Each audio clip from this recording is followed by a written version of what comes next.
Tragedy on the east side of Columbus. Police say a man shot and killed a woman and a baby before turning the gun on himself. This is the fifth murder-suicide officers are investigating in just 3 weeks. Thanks for joining us at 6. I'm Andrew Kinsey. And I'm Angela Ann, in for Yolanda tonight. Police say they found the 3 people dead at a home on East 12th Avenue after someone called 911. Police identified the shooter as 22-year-old Jaden Robinson. They have not named, however, the woman or the baby killed. Court documents, though, show Robinson has a criminal record, and tonight we know he was released on a $5,000 bond back in May for a weapons charge. He was supposed to be back in court next week. 10 TV's Carla Rogner live outside CPD headquarters looking into this issue in the city. Carla, police telling you that there's been an alarming rise in domestic violence cases in the city. What's their message tonight for victims? Yeah, police say that incidents like this are why it's important to reach out and get help. Authorities say that domestic violence tends to get worse over time, and advocates want survivors to know there is help out there.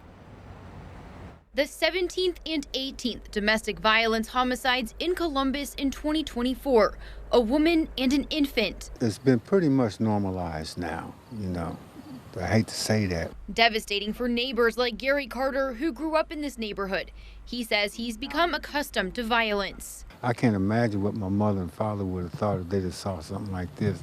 The tragedy shining a light on the epidemic of domestic violence in Columbus. The unfortunate reality is that domestic violence has the potential to turn very lethal. Maria York with the Ohio Domestic Violence Network says Franklin County has a higher fatality rate for domestic violence compared to cities like Cincinnati and Cleveland. We don't have an answer as to why that is, but it's a disturbing trend.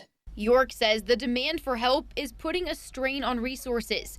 She says in 2023, there was a 34% increase in victims calling the domestic violence hotline. We don't have the resources or capacity to serve everyone, so we're seeing almost 1 in 2 survivors being turned away from safe shelter just because the demand is there. She doesn't want that to deter victims from reaching out for help. We also have advocates who are working with survivors on safety planning and other resources if shelter is not available. After finding the victims on East 12th Avenue, police begged community members to keep guns out of arguments.